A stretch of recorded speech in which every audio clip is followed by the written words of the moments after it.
Back in the early 2010s, Xbox had an indie game initiative where, just like Xbox Live Arcade, they would release a bunch of indie games, usually for pretty cheap, and it was pretty easy to get onto, I guess. Lots of times I would browse the indie games to see what I could buy with my leftover points from bigger games or whatever that was left on my account, and Scapegoat just happened to be that. It was a cute little puzzle platforming game that got a release later on other platforms. I believe came to Switch semi-recently, along with a sequel called Scapegoat 2. This is a talk with the developer of Scapegoat, Ian Stalker, and we talk a bunch about what it was like getting his game onto the Xbox Live service, and just kind of what that did for him. Enjoy.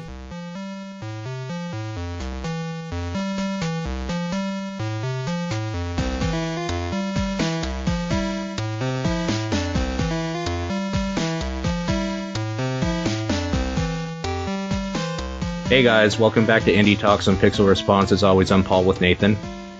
Oh, hi.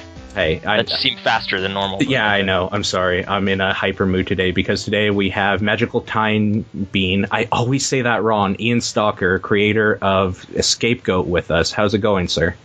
It's going well. I designed that to be impossible to say. Just Oh, okay. MagicalTimeBean.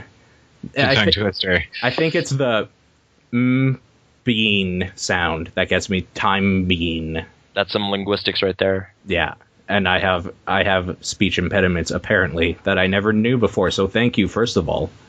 Well, you're not the first to Trip. flub that one. To mess that one up over and over again. That's like the third time I messed it up in the first 5 minutes of us talking. So there you go. Anyways, so you created a Scapegoat. This was kind of a weird indie thing for me. Like, I don't play the Xbox very much, but I found this game just kind of on my own back, like probably a year ago or so. Nathan, would you say? I don't know. I know I saw it listed on your thing. I was like, that's wordplay. Yeah, that's the only reason why I actually got it, and I was so glad because I really love this puzzle game. I like the hat. So you're drawn in by the pun, and you stayed for the game. For the game, exactly. And I know Nathan more recently got really into it. Well, yeah, like I don't know. It's kind of an odd platform, I guess. Xbox Live indie games. I kind of wanted to ask, like, what made you choose that as the debut place for a Scapegoat? So, Scapegoat's my third game, and my first two games, SoulCaster 1 and 2, were also XBLIG releases. Okay. And so it was just kind of a natural thing for me to keep going with the platform. I had relative success on there with SoulCaster 1 and 2. They weren't like smash financial hits, but they were really well received critically and by fans. And I had kind of learned the ways of XNA and C#, and sticking with XNA seemed to make the most sense. Right. I guess a follow-up on that then, like, I believe they just announced they're going to stop supporting XNA going forward. Like, do you have any thoughts on that, like, having used the platform quite a bit? Yeah, I'm continuing to use it for Scapegoat 2, and who knows what'll happen after that. I'm kind of waiting for the other shoe to drop, and there are a lot of high-profile XNA devs. Some pretty big-name titles are made with XNA, like Bastion and Fez and Terraria and Magica. And some of these guys I know are porting to Monogame to look to the future. Monogame is basically an open-source framework that kind of mirrors the functionality of XNA and allows XNA games to be built for non-XNA platforms. So, Android, Linux, OS X, that sort of thing. And it's gotten a lot more publicity lately since XNA was announced as being sunsetted by Microsoft, which basically means they're not going to support it like a year from now. So, yeah, there's not going to be a new version. Newer Microsoft operating systems and probably the next Xbox won't support it, though that's tough to say. Not like the games are going to we wake up one day and they stop working. Well, yeah. They'll work and it's such a powerful platform that even if they don't add anything to it, I could see people wanting to use it to make games for a long time. The big question being, like, can those games find their way to Windows 8 and, you know, other platform, like more modern platforms as we go forward? Right. I guess you brought up Bastion, and I did, like, one name on the special thanks list that jumped out at me was Greg Kasavin. I was just kind of wondering, like, were you familiar with his old GameSpot stuff, or was it through XNA development that you kind of were able to interact with him a bit, or just is there some history there? So if I remember correctly, I first interacted with Greg over Twitter because he had given me a shout out for SoulCaster as something that he liked. And that was, I mean, that's huge. That having someone at Greg's level say that your game is cool is definitely like an awesome, I don't know, feather in my cap, I guess. It was something I was really proud of. So I got in touch with him, and he's actually, he lives not too far from me. Being in the Bay Area, there's actually like tons of you know, indie games and game dev and game media and stuff like that. Part of what they have Game Developers Conference here. But yeah, we got in touch, and he actually helped me out, like, with an earlier version of the Scapegoat. Like, he gave me some tips on stuff like player training, and gave me some really good feedback. I mean, he really, like, helps with like the first 10 minutes of the game, especially with teaching the buttons to the player and that sort of thing. Right. Like, I mean, one thing that's been on our radar lately is Steam Greenlight. Now, I know Scapegoat is on Steam, or Steam Greenlight's initiative or whatever. How have you found, like, what are your thoughts on Greenlight as a whole? Because I think I'd like to get more opinions from indie developers that are actually part of it. As outsiders, we're kind of annoyed with some stuff on it, but we can get into that a little bit more. But what are your thoughts as, like, a developer that has their product on Greenlight? What are your thoughts? I have mixed feelings about it. I would say that what I hear from other devs and in the media, even from Valve, even from, like, stuff that Gabe Newell said last week about it, I don't think anyone would come out and just outright say that it's been successful or good. Maybe some of the dozen or so games that have made their way onto Steam, like, those devs might be happy with Greenlight because it did get them in there. But a good question would be, like, would they not have gotten a Steam contract without Greenlight? Like, did it really open doors for them? I would say it's way more common to hear that to hear devs frustrated that you now need to get this massive amount of votes and you know, you need a huge following and a huge number of votes to get into the top 10 on Light. My game is, I don't know, medium popularity as far as indie games goes, and I don't know, I'm around like number 50 to 60% towards being in the top 100, so I would peg myself at maybe number 150 or so in the list. And that's like, at their rate of releasing Greenlight games, that means I would never be released, you know, this century even. It's just beyond beyond anything I could hope for. So yeah, I don't think it'll help me get a contract. I think you just need 100,000 fans to vote you up, and then you're good to go. And that's really not too different from the old system where, you know, when you had the 100,000 fans, you're getting tons of publicity. Valve is definitely going to scout you and offer you a contract because you're a hot item. They want you, you know, they definitely look for hit games. So if they find something that's going to be a guaranteed hit, they'll get you. So now I think that whereas before you could maybe get in just by convincing some people at Valve that you're a worthy game, now you have to convince way more people, and it's just a much bigger barrier to entry than there was before. I think our thing has been that, like you were saying, this idea, like, would they be on Steam without this or whatever? I think our biggest complaint is that a lot of the weird indie games that have been being voted up recently. Like, do they deserve even to be as highly regarded? Like, as you said, it's almost kind of like a popularity contest of some sorts, as long as you have the fan support or whatever. Of course, like, Valve and Steam, all those guys, they're looking at this as, well, if 100,000 people say they would buy this, we should put it up because, money. But where we're coming from is that there's a lot of games like yours that I would like to see on Steam, but then things that are much less quality but have a story behind it that has massive following or something seems to go on there easier. And I think that's where we're having troubles. Is that somewhat what you're thinking as well, Nathan? Well, I'm just like, we're like cynically kind of talking about a specific game, and I feel like we've already... No, there's a couple, because like, okay. I mean, if we're just going to name names, Kentucky Route Zero is one part of a concept.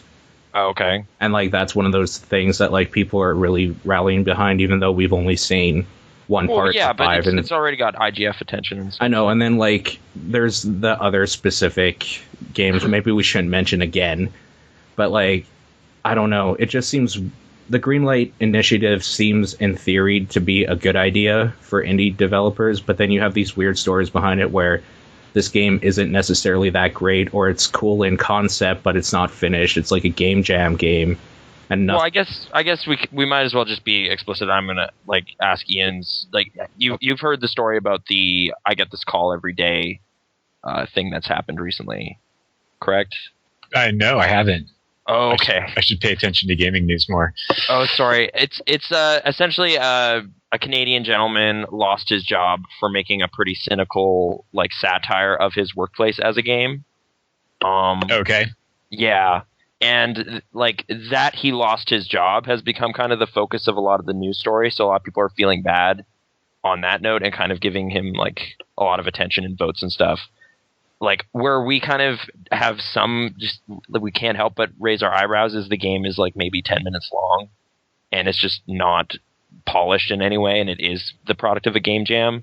So 10 minutes to see all three endings. Right. And like another recent example is Receiver, which is another like game jam product that is an interesting idea, but it's not a fleshed out product yet, and yet it's getting a lot of attention just because it managed to land at the right time and kind of get attention.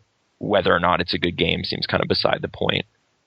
Well, in the case of the guy who lost his job, it's possible that some of those votes are from people like out of sympathy or because it's a media sensation. And it's like a separate thing from the game itself. Right. I think that's a big thing to keep in mind is when people vote for the game, like a vote is free for them. The real question is, would they part with money? Would they part with $10 for this or $15?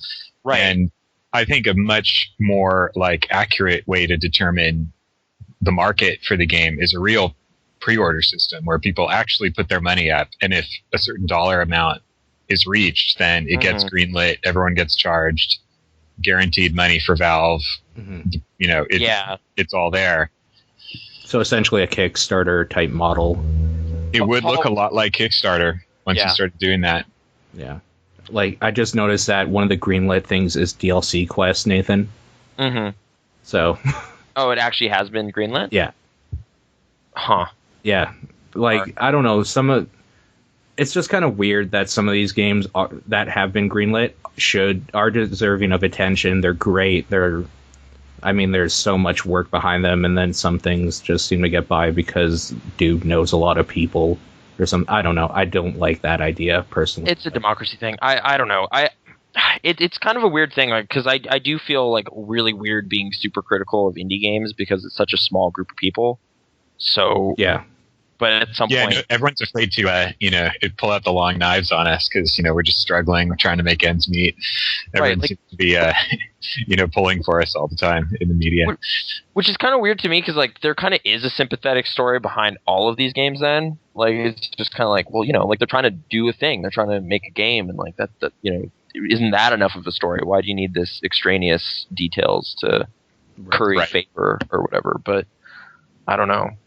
It's kind of an odd situation, but I forgive me. I'm gonna have to like plead ignorance on SoulCaster. Like, is it a comparable game to a Scapegoat in like its puzzle type stuff, or is it an RPG, or what manner of games are those? The graphical style is similar. It's also pixel art that's kind of low res, which I do because, up until Scapegoat 2, I was doing all my own art, and that's like the only way it won't take me forever to do artwork. If you pull up some screenshots of it, you'll get the idea of it pretty fast. Yeah, it's a dungeon crawler, right? I think I played a bit of the first one. Is it on Newgrounds? It is on Newgrounds. Okay. You can play the first one 100% of the game for free on Newgrounds. Search for SoulCaster there. That's the HTML5 port of it, which was done by a good friend of mine, Kevin Gadd, who's pretty swift when it comes to XNA and HTML5. Could not have done that on my own, that's for sure. Yeah, I think I played a bit of that one. I remember liking quite a bit of it, but I just had to pull away and do other games because talking to people and doing this sort of thing, we have to cover a lot of games, I guess. But yeah, no, that's one I do want to revisit. That is on the XBLA Indie, I guess XBL Indie or whatever, their marketplace. I say XBLIG, which, it took some getting used to, but it's saying Xbox Live Indie Games over and over. Yeah. Life's too short. So that is on the Xbox Indie Games then? Yeah, same with the sequel, SoulCaster 2. Yeah, that's a game I would like to sit down with a controller on my couch and play, I think. So that's how it's designed for. I mean, it plays okay on the PC, maybe even better than a Scapegoat does on the PC. Because a Scapegoat being like an action platformer is definitely a controller game in my view. SoulCaster has kind of cardinal direction controls, more like Pac-Man. So arrow keys aren't too bad, and you can even use the mouse to click to move like Diablo. Right. Yeah. I mean, I only played a Scapegoat with a controller. I don't know how it would control on PC, but I like my experience with it, so I'm happy. How recent was the PC release? Like, it's been more recent than the Xbox Live, right? Like, there's bonus content and everything? For a Scapegoat? Yeah. Yeah, that was in June with the Indie Royale bundle. Oh, okay. Yeah, I'm seeing here. It's got there's soundtrack and whatnot as well. Yeah, it comes with the soundtrack, which you can also listen to on my Bandcamp page, MagicalTimeBean.bandcamp.com. The PC version has a bonus campaign that's 50 rooms in length. It was done by a guest level designer, Zach Wadlin, and it's beyond difficult. I have not beaten it, so if you like platforming, it might be for you. It can be beaten. I've seen a YouTube video of it being beaten. I guess I kind of want to ask about how do you feel about the Xbox Live indie games? Like, how much that stuff is surfaced on Xbox Live? Like, do you feel it's kind of not getting enough attention, or like, just I believe you're the first developer who's really focused on that platform that we've spoken to. I think of Xbox Live indie games as something really tragic for I don't know, in terms of stories in the gaming industry. It was something really promising several years ago, and it seemed to have a lot of support within Microsoft. Like when XNA, was being developed more and more, where things started to take an interesting turn was when XNA 4 was released and they renamed the Creators Club to the App Hub, and they were really pushing for us to develop apps for Windows Phone 7. And XNA 4 could now build for Windows Phone 7, and that was a big deal. So it seemed like they were really interested in, like, let's take on iOS, let's build a bunch of stuff for Windows 7, Windows Phone 7 with XNA. And my guess is that not a lot of developers chomped onto that because, like, it was a little bit more difficult to target Windows Phone 7 than it was for Xbox. Yeah. And the market was not nearly as big, so a lot of people probably didn't find it worth their while to build for it. And after that, I think internally, Microsoft kind of gave up on XNA. Like, there just was less and less evidence of them maintaining things when stuff would go wrong. Like, there were persistent problems with, like, the top downloads list freezing online. Like, if you released your game over the weekend and that list was frozen, then in that critical, first week when you need to capture as many downloads as possible, while you're on that new releases list, if the list happened to be frozen, you're cooked, and you missed your only chance to ever be discovered again. Right. And like, seeing that those things happen for days on end, it just it seemed like Microsoft wasn't paying attention. Mm-hmm. I'm just curious, like, do you have any control over the pricing of your game past release? Like, can you do kind of the iOS thing of being like, it's half off, try to stimulate some downloads again to climb up the ranks, or is that not feasible? Yeah, it's really funny. Like, pricing is my favorite topic about this service, and all my games started at $3. I reduced all the prices to $1 about a year ago, and revenue more than doubled, just in a lasting way. It wasn't this, I got a bump from cutting the price and then like revenue went down. No, I sold way more than 6 times as many to get the revenue up higher. The thing about doing a sale, you are allowed to change your price, I think, once a week, something like that. And they removed the restriction that you need to have your game under 50 megs to sell it for $1. Now I think it's up to 150 megs. Mm-hmm. And so they're really flexible now, but there's no advantage for doing a brief sale, because the critical part of doing a sale is that the customer knows what the original price is. That's why in stores, they have original price with a slash through it. And if people just see your game for 80 points, they'll assume it's an 80-point game at full price. So it's missing the most vital part of the sale, which is establishing the value in the customer's mind, and then showing to them what a bargain this is, because it's priced so much lower than the actual value. Right. Yeah, like seeing on your site, I think it's like $4.99 or something. And I mean, to just go back to a game we were talking about, that was a game jam idea, and it's kind of not even a game. Receiver sells for $5. This is much more of a deal at that price point, I think.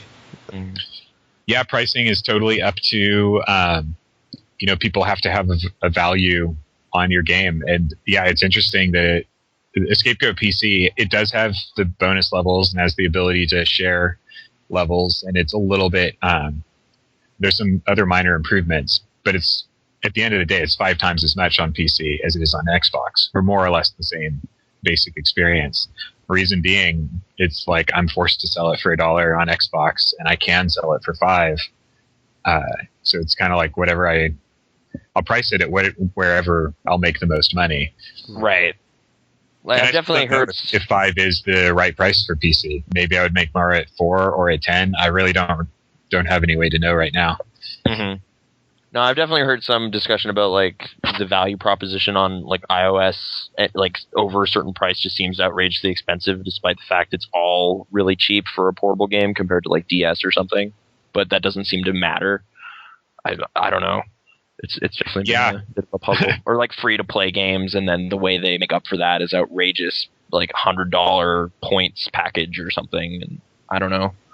Even when you go all the way down to free, I found this really interesting on Newgrounds. Like, people would complain that, like the, web version of SoulCaster was 30 megabytes, and they're like, screw this, like it doesn't matter that this is a retail game that I'm offering for free on the website, and it's merely a 30 meg download, which you would never even notice if you had any sort of internet connection these days. Yeah.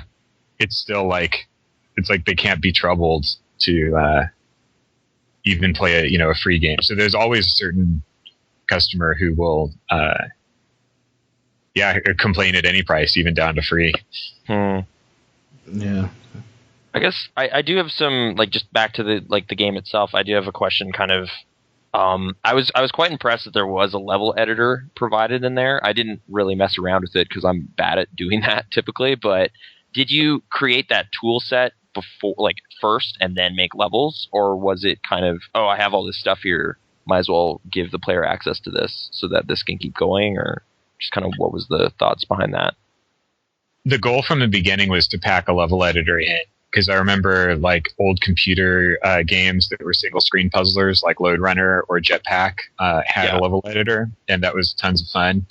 So I just wanted it to be designed with that to ship with it. So when I was building the level editor that I would use to build the game, I was doing it keeping in mind that this would need to be part of the product and look nice and be usable and that sort of thing. Mm-hmm. Has that like made it like I'm assuming there's probably differences in the Scapegoat too, but like was it easy to roll that stuff forward into making the sequel, or is it a whole new art assets and everything? The editor in particular, so there are going to be some changes for how the world is structured in a Scapegoat 2, and I can't say for sure how it'll end up, but the editor will need to be overhauled to handle like the new world structure. But there's still the single screen puzzling aspects, and that type of editing is exactly the same, and it's using the same code as before. Just Scapegoat 2 is built on the code base of the Scapegoat 1, just with a bunch of enhancements. Was there specific inspirations you can talk about for a Scapegoat, or like other puzzle platformers, or like I guess the Incredible Machine, or some of that kind of comes to mind for just the way you'll trigger a thing and then watch as a whole level explodes around you? Like, yeah, that's definitely one of them. Like Rube Goldberg machines and kinetic sculptures in general, like was a big inspiration. I wanted levels to be kind of like, and there are a few that were like this that shipped with the game that are maybe some sort of perpetual mechanism that you're caught in the middle of. Or just something that resolves over time and has a bunch of little moving components, little ingredients that do various things. And just watching it in itself is fun. But then you can also interact with it, and there's puzzles hidden within it. So that was kind of the goal. In terms of other games, the Jetpack, like I mentioned, which is an old DOS classic, which I actually never played back in the DOS era, but my wife did, and she loved it, and it was one of her favorite games. So when she showed it to me, that was actually like, when I looked at it, I was like, I'm going to try and make a single screen puzzler. I'll see if I can like put something together in like a week. And it eventually became a Scapegoat, which took 10 months to do, but that was the original inspiration to even attempt to do something like this. I always think Solomon's Key. A lot of people say that. I think the keys going to the door, that's pretty evocative of Solomon's Key. It wasn't a conscious thing. Like I was never really thinking about that game while I was making this. And in fact, I kind of hated Solomon's Key because it was so difficult. It is hard, yeah. Being able to beat level 3 on it, it was just brutal. Yeah. Fire and Ice wasn't any easier either, from what I remember. I think that was like... Yeah, I did not play that one. Yeah, they dealt with some weird like melting mechanics and freezing blocks and different shit like that, if I remember, and it was just kind of a pain in the ass altogether, but... Yeah, I found in learning to design puzzles that it's actually pretty easy to make an incredibly difficult puzzle that's a pain in the ass, and that it just doesn't make any sense, that is frustrating, that you want to give up on. What's really difficult is making a puzzle that you feel like you can grasp and you can see all the components of, and that you can actually solve analytically. Limbo does great. I mean, that's probably my biggest inspiration in terms of puzzle design. Not that too many of my rooms reach that level of design, but the way they allow you to experiment with pretty much no penalty for dying, and all the puzzles have like very few moving parts, you can really grasp it easily without resorting to trial and error. I guess I'm kind of curious, like, just what the creative process would have been for creating the puzzles. Like, you have the different like dungeons, essentially, like the different sets of 6. Like, so would you like start with a theme? Like, would you sketch out a puzzle on paper, or just tinkering within it and then fine tuning, or like, I don't know, like, can you take us briefly through the creation of a single puzzle in a Scapegoat? sometimes I would just open up the editor and start tinkering by just adding stuff. Like I would think of a small element of the room, like the interaction between 3 different gadgets, and then just put that in and see what happens with that. And, kind of expand on that. Most of the ones that are like straight up puzzle rooms that require some analytical problem solving, those were like kind of planned on paper, and I would have a concept for like what the gimmick is. Like, okay, this one, it's going to be that the walls turn from horizontal to vertical, and you have to find your way, from one side of the map to the other. Another one might be like you have, a timer, and you have to accomplish like these series of button presses before the timer is up. So stuff like that, I would kind of plan with rough sketches on paper and then build in a level editor. I would say out of the 50 or so puzzle rooms in a Scapegoat, like those are the ones that are left over after I made well over 100 rooms that just, only half of them made it in. I did a lot of testing, and sometimes I would be really proud of this level, think it was this really brilliant puzzle, but I'd watch people play it, and like the kiss of death for a puzzle is like if they're just doing trial and error, because then they're not going to have any sense of satisfaction when they actually do solve it. Right. So once enough people were having that experience with a room, I'd be like, nope, this one's junk. Was that kind of hard to like make those cuts, or like do those ideas go in kind of like a refinement barrel, or they're just gone? You just have to move on. I'm a big believer in just checking out stuff that doesn't work, and so I learned early on to not be emotionally attached to stuff. I would say, in both SoulCaster and a Scapegoat, it wasn't just the stuff it wasn't just the levels that I would toss out. There were a lot of features that I programmed in and tested, and when it was clear that it just wasn't working, I had to just say goodbye. I mean, the Scapegoat started as an adventure game where you could move like in 4 directions on a map, kind of like Castlevania. It also had 2-player co-op where the second player could play as the mouse, which was hilarious to watch. But in the service of getting it done in time, I had to kind of get rid of that. I've definitely heard the sentiment that like simplicity is a good idea. Like you should probably pare down some stuff and really focus on getting a thing right before you get too stressed about not including more stuff. Because I guess we've had some conversations where like once you enter into that, like you can end up in this infinite loop of just refining more and more stuff and adding more and more stuff, and then you'll never have anything done. So yeah, I think it's always good to be willing to put something on the chopping block. If it's something you're really in love with, then try and find a way to make it work. But sometimes just not everything works together. Being an adventure game involved backtracking, and backtracking through puzzles turned out to be boring and tedious, and it just didn't serve the game to return to a room you'd already beaten. So I was just like, all right, we're doing linear, one room after the other. Right. And that form of like puzzle game, usually what puzzle games do, and from what I remember, like I played a Scapegoat probably about 3 months ago again. Puzzles have to, like, when you have a certain aspect or a gimmick or whatever for a bunch of different puzzles, it starts off easy where you're teaching the player like what this new thing you're doing is, and then it gets a little more tricky where you have to do like harder things to accomplish with that gimmick or with that special ability you've got or whatnot. And that process, is it like, okay, I know that for this part you're gonna have to use this hat thing, you're gonna have to use the hat and the mouse quite a bit in this area or whatever. Now I'm gonna design a whole bunch of stuff, and then after I've designed them, I'll put them in order that I feel the player like can go from easier to harder. Or do you consciously go in thinking like harder as you create the levels, if that makes any sense?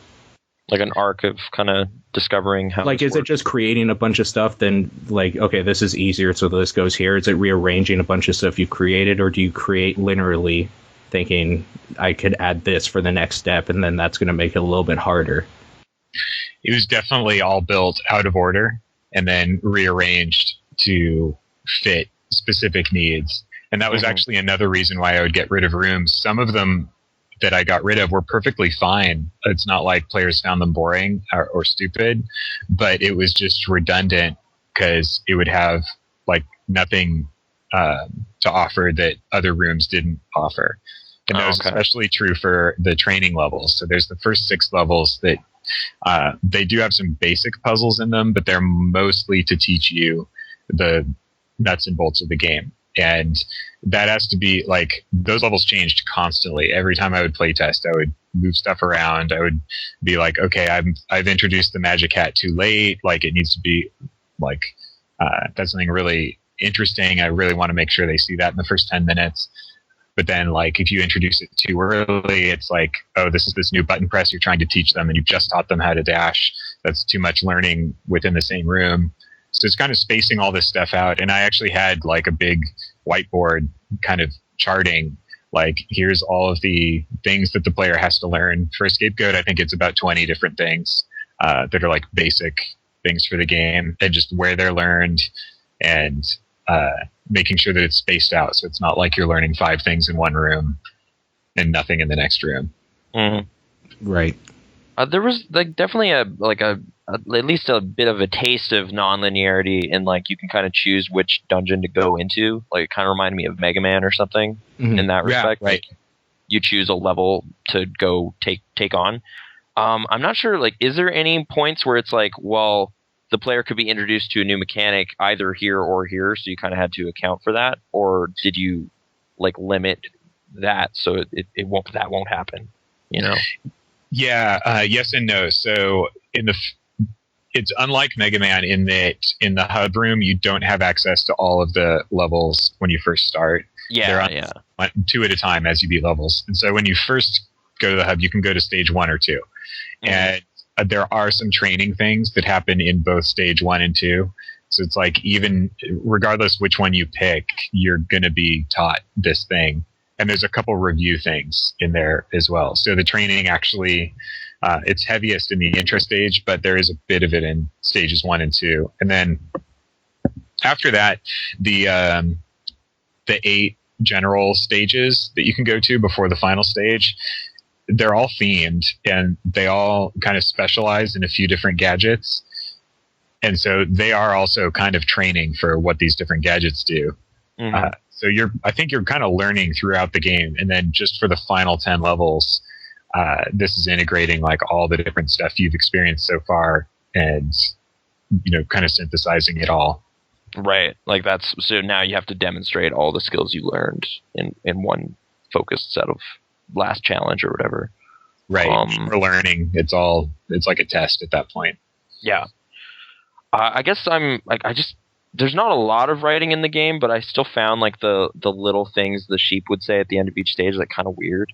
Yeah. Like how much I'm trying to, like, I guess ask, like, was there a story there first? Like, was the goat like because of the pun, or was that an idea you wanted to look into as a character or something, or like fairy tales, or like what was kind of the story genesis behind this? I've been using the word genesis a lot. I like it, but yeah. Great. Yeah. So yeah, the theme of the game came from the scapegoat phrase, the pun, the misuse of the word scapegoat. Yeah. It was just based on friends and I were like, I think my wife found a Reddit thread on like favorite misused English phrases, and that was one of the top voted ones. And I was in the early stages of building my game, and so it just hit me. I'm like, okay, that's the title for my game, and it's gonna have a goat, and he's gonna be escaping. And I built the whole theme around that. So I'm like, okay, he's escaping from a prison. He was in prison for what? Well, for witchcraft, obviously. Right. Okay. Because he's a goat.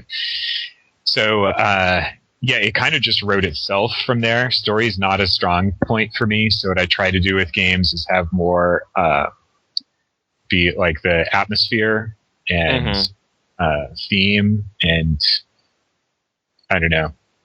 I guess I just found the tone of it kind of like you see the title and I assume like, all right, this is gonna be a goofy little thing, and then like after about playing it for like half an hour or something, I was just like, this is weirdly like solemn in tone in a way that makes it kind of just amusing in a different way than I expected. Yeah. Like you get to the end of a stage and a sheep will kind of say something kind of suggesting like what is the Stockholm syndrome effect or something, like do you even want to leave, like something like that. It's just like, what? Yeah. Why is the sheep, what? I thought we were saving them. Like normally it's just like you save the thing and it's no questions asked, but then that there was these cryptic little phrases kind of gave it more character than I was ready for just based on the title.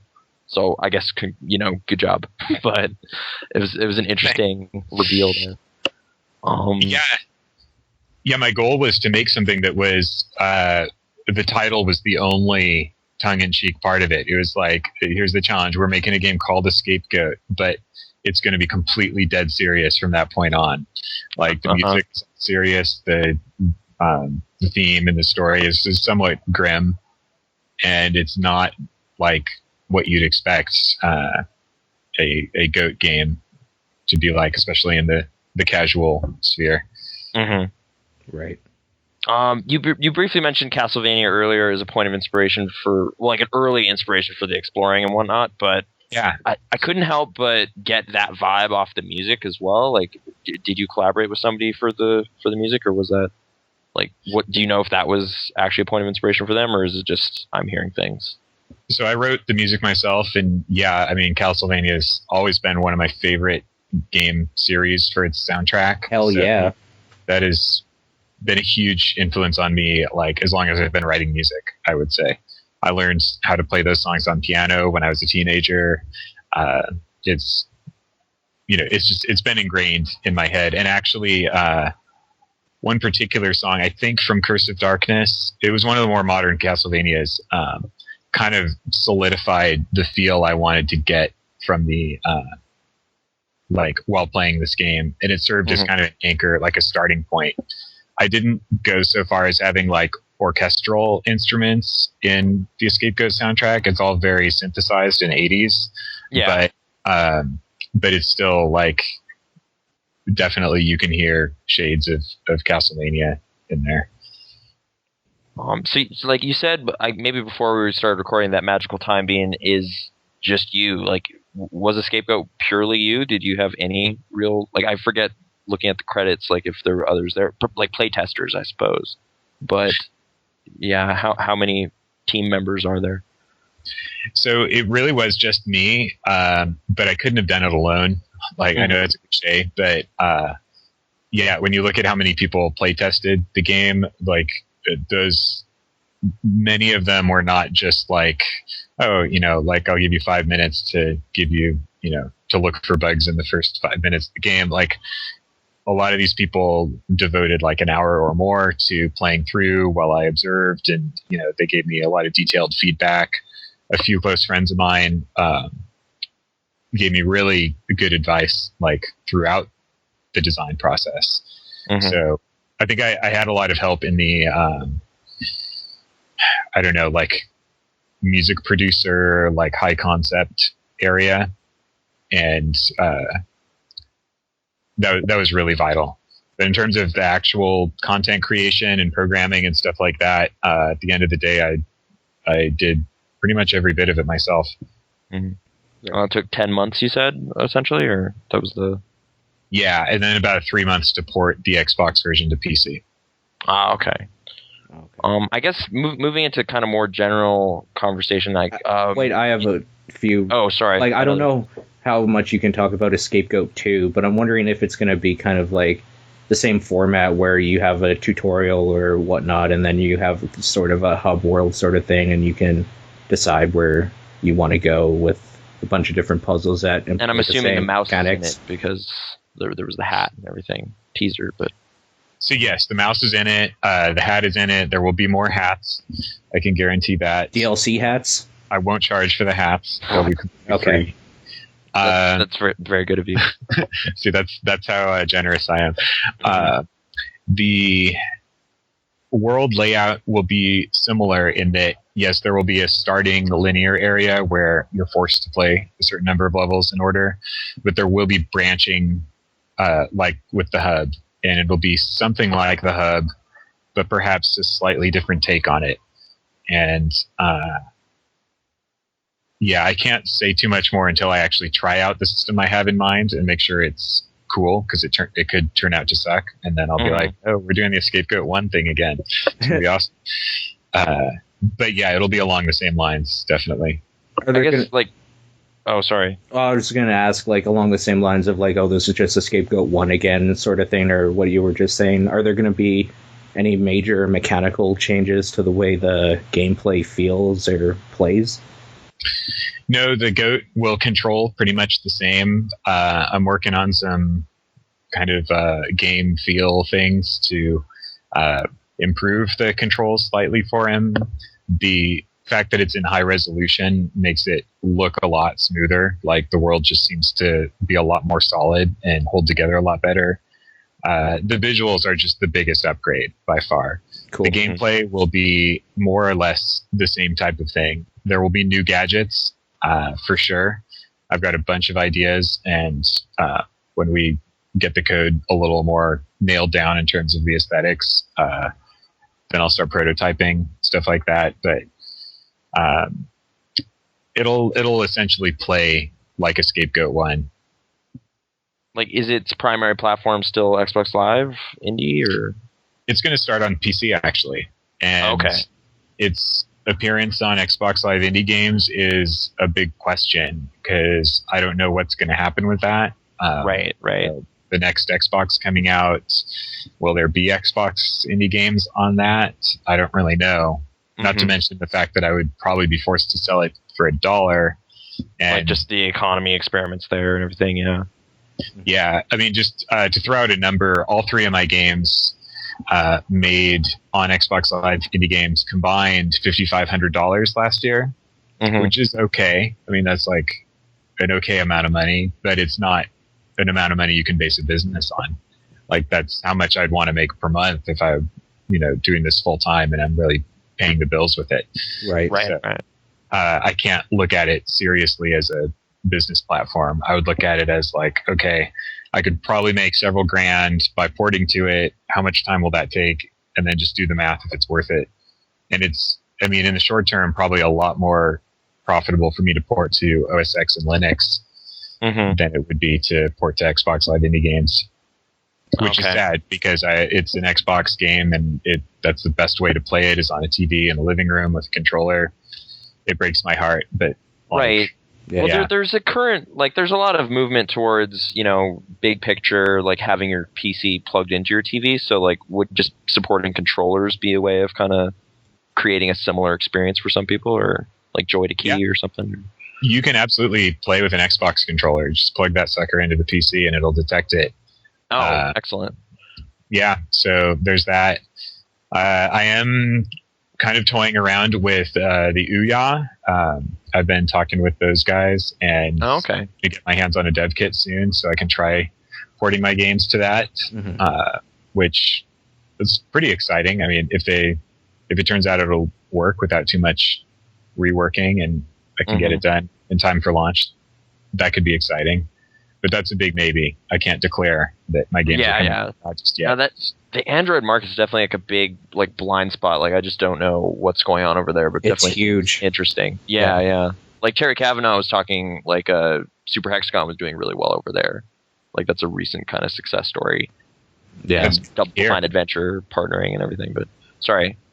I don't know. Yeah, is Android like? Well, you just kind of expressed. Yeah, that's definitely an interesting avenue. Yeah, the Ouya. I'm kind of just surprised. It looks like it's real. That's going to be real. Like, yeah, it is real. That is all you skeptics. That's a real thing. Dev kits are out for it for people. Yep. Haven't used it yet. The dev kit's in the mail, but it'll be really fun to check it out. And until just a few days ago, I thought it was actually incredibly difficult to get an XNA game working on Android. But it turns out that Mono Game and Android, there is a solution out there. Right now, it's a commercial solution, and it's kind of expensive. But if it works like, then yeah, that's totally worth it to have access to those systems. Yeah, I mean, that's where the Ouya will be good for Android, because it'll be one device that people can program for, where it's like, yeah, this will work on the Ouya, and that's all we care about. Because with Android, the problem is you have Samsung making different models of phones with different specs and stuff. You have other companies. You have Google making their own devices with different specs. So you're trying to develop a game that's going to work flawlessly on like 5 different types of platforms with different specifications to them. The Ouya is kind of a good way to bring it all together for games. Like, provided, if there's enough of a market just there, then you can focus on that. I'm wondering if you would run into the same problems with XBLIG, though, where it's just like, well, since these are marketplace things, you have to charge $1 or $2.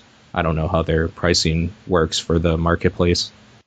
Yeah, I'm really curious to see how that shakes out, because, through just whatever market forces, on Steam, you can totally sell a game for $15. On XBLA, you can. On Xbox Live Indie Games, you cannot. On the iPhone store, you cannot. You can have the most amazing game ever, and if it's $5, like, good luck. And so it's really interesting to see. Like, I think it has a lot to do with how other games are priced next to it. It's kind of like, I call it the dollar store, or the dollar menu effect. Yeah. Like, if you're at McDonald's, like, everything on the dollar menu should be $1. And you just kind of expect it all to be there. So if there's something that's $6 there, it really just stands out as like a ripoff. Like, who is this guy? You want to punch whoever put their product up for $6. Like, the arrogance of doing something like that. Like on iOS, when Square Enix is like, we're selling Final Fantasy, the game that's been out forever, on iOS, and it's $15. Yeah, Square has been the one swinging for the fences on that, and I don't know how they're doing, but what do they care, though? Like, if it has Final Fantasy on it, you have like 20% of all people that apparently care.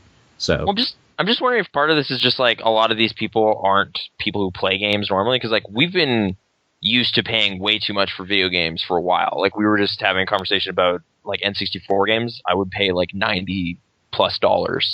So $6 seems fine to me, but to someone else, it's like, oh no, that's like 6 games right there, or like that. I don't know. You're getting close to other apps and whatnot. I bought a game for my cat for $3. What?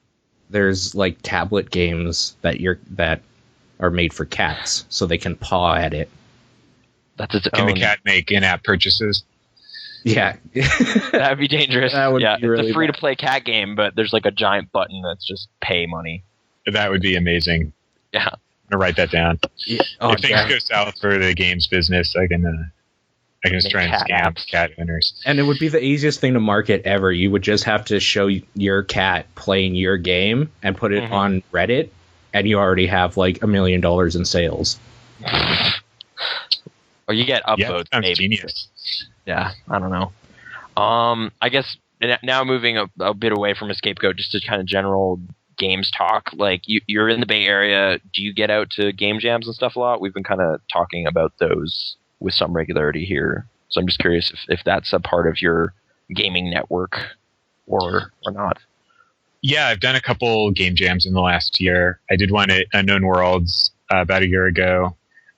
They make natural selection too, and they have a pretty cool office down in San Francisco, and they hosted a weekend game jam where I worked with 3 other devs on a game we called Stealth Logger, and I think you can still find it online. If you Google Stealth Logger, you'll probably find something. It's a HTML5 game where you play as a lumberjack trying to cut down trees in a forest, and there are these hippies. And they'll kill you if they see you. So it's like a stealth game with both line of sight and sound. Yeah, I found it. I found a video of it with Catherine Herdlick, Ryan Williams, and Brendan Morrow. Yep. Yeah, okay.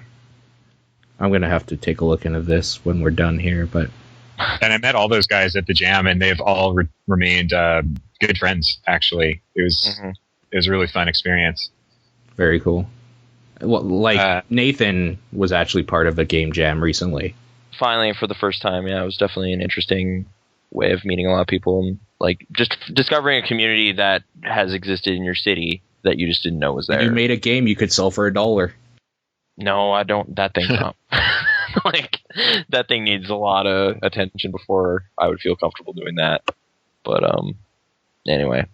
It also changes how I look at game development. Like when I see how much time I can spend, like I can spend weeks on a particular feature, but then when it's game jam time, I spend, 2 12-hour days and you've got a complete game from scratch. So right. Didn't even have an idea of what it was the day before you started.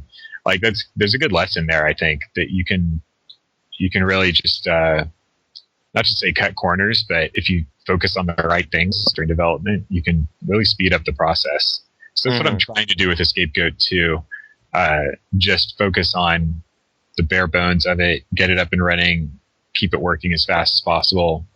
And the plan is to get it done by spring. Like around GDC, we'll have a very, very sophisticated, not final, but very far along version of it. Mm-hmm. I imagine it's kind of trivial for you to go to GDC since you're in the area. Have you been before? Or? Yeah, I've been to many GDCs. It's just, a 20-minute train ride for me to get down there. And it's awesome. Totally exhausting, but totally awesome week. Highlight of last year was demoing a Scapegoat at a club called the DNA Lounge, where they were having this massive chiptune concert called 8-Bit SF. Oh, okay. And, met all kinds of great people. Like, that was a extremely cool experience. And I've secured a slot to do it again this year, which I can't wait for. No, I had vague hopes of going, but it doesn't look like it's going to work out this year. We're kind of I don't want to perpetuate the myth that Canada is a frozen wasteland or something, but our city definitely seems like we're kind of just, despite being pretty big, not a lot of game stuff seems to be happening here with the regularity I would like. Only the global game jam anybody participates in up here. We don't have our own thing. Right. There's been talks of starting some more, but that hasn't happened yet. But I would say start you can just shake people out of the woodwork. There are going to be people in your town, and just start doing weekly meetups. There's, I meet up with. There's a few different groups actually in the Bay Area that I'll meet with regularly, and the numbers grow as more people find the groups, get invited, or people bring friends, stuff like that. And they all started very small. Yeah, like we have like there's an IGDA chapter here that does monthly meetups, but it's been very irregular. And yeah, maybe it's time we kind of just start up a gaming club. Worst case scenario, it'll just be Paul and me drinking or something. But our friends the guys I did Crunch, like Grudge and Rugged, they've been wanting to do their own game jam, and part of that would be Calvin French, who did the Real Texas, and like a bunch of other people, and apparently even shipping down people from Winnipeg from that scene, like Alico Loca, and a whole bunch. Oh, like if we were to like, there's that's what their plans are, to do the cow jam or whatever. A weekly or bi-weekly hangout might be a good idea though too. Yeah, like just as a get together. Yeah. I found it to be actually pretty positive and motivating to have like a weekly regular thing. Like I'll miss one every couple months or something like that, but just have it be this force in my life. And it's like, it's on Friday nights usually, just to like see whoever can make it, talk about what's been going on in the week, have some beers. Usually someone will have a prototype or a beta, or maybe someone just launched and they'll buy pizza, that sort of thing. There's just kind of help a lot of play energy. test each other's things and like kind of yeah, exactly. Yeah, we should get more involved in that.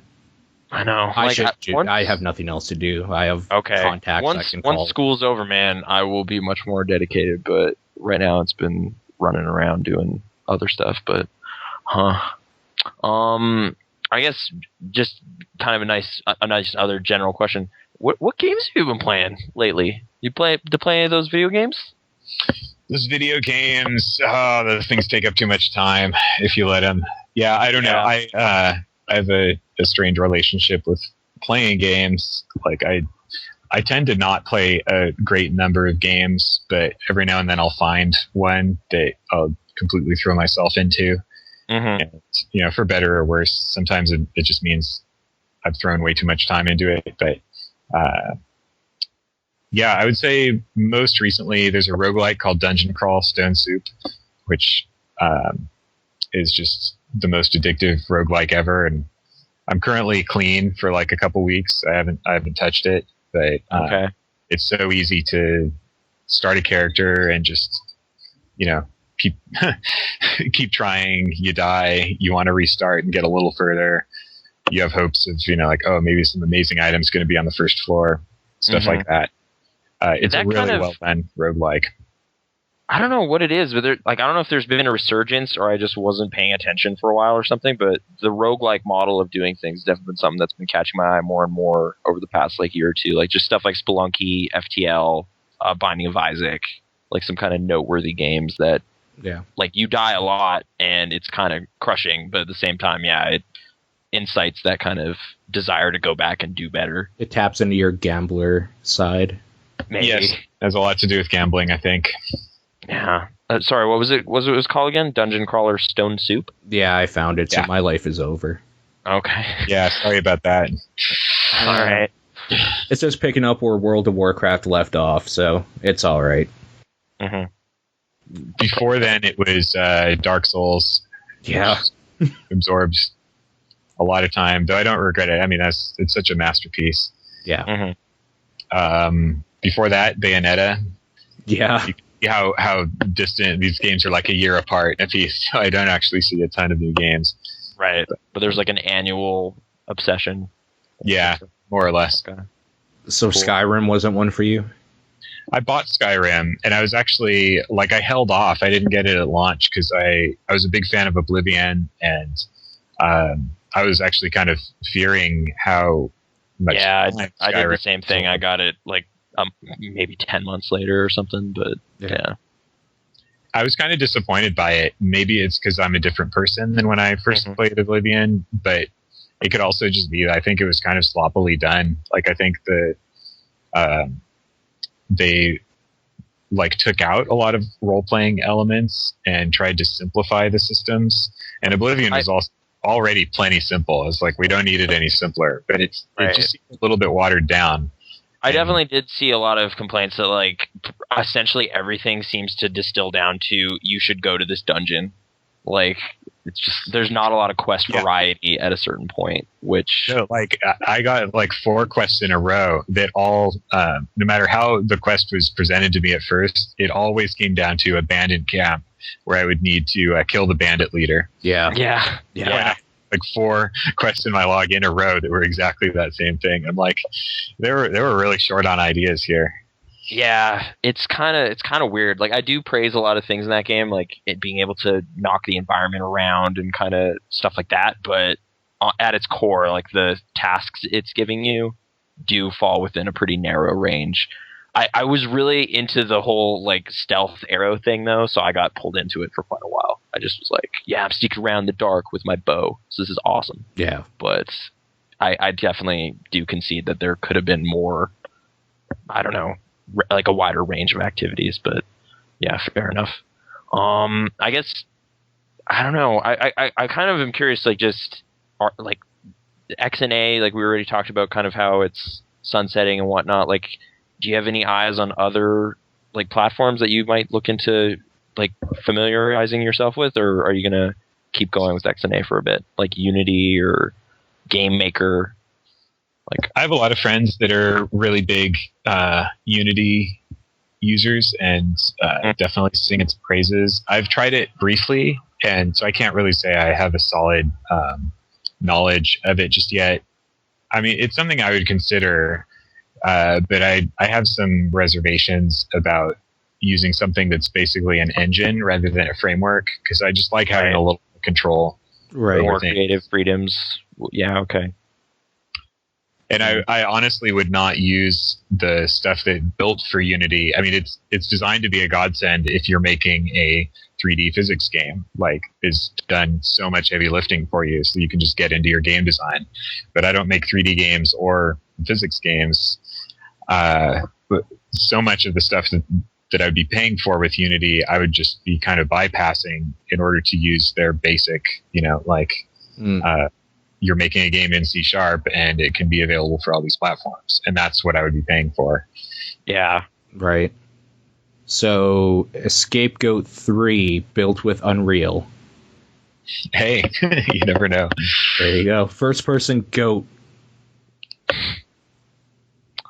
All right. You can do other perspectives in. No, first person goat. Okay. First person goat game. That would be pretty interesting. Mm-hmm. Or Goat Simulator. Where you can just eat cans and such. I'll give that one to you for free. So, there you go. Well, gee, thanks. Get through the whole game without any tin can related jokes. Yeah, I don't know. Animation has led me to believe they'll eat anything, and that's just what I think of with goats. But all right, I guess that's kind of all the thoughts that are currently in my brain. So I don't think. Thank you for sharing. Do you have any kind of stuff you want to promote that we haven't touched on? I guess go check out SoulCaster. Yeah, your site, your Twitter. PC. Go ahead and sure. your stuff. Twitter. Oh, okay. Well, my Twitter is at MagicalTimeBean. It's pretty basic. It's also MagicalTimeBean.com, though I don't post a lot of updates on my blog there. I tend to post updates on Twitter because of the laziness factor. Check out, go to Newgrounds and look for SoulCaster. Play through the whole game for free and drop me a line. Let me know what you think of it if you do.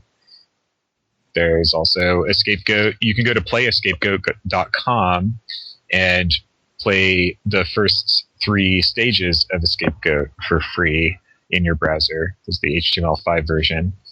You can also build and share single room levels there, which is pretty awesome. And stay tuned for more Scapegoat 2 news. Awesome. Well, thank you so much for taking time out. We love your game. We implore anybody listening to this right now to go and seek out Ian's games, MagicalTimeBean. Holy crap, kind of did it there. So look him up. Look up all of his stuff. More like the speed you run at it with. You got to slow down a bit. A little bit, yeah. So we'll see you guys next time.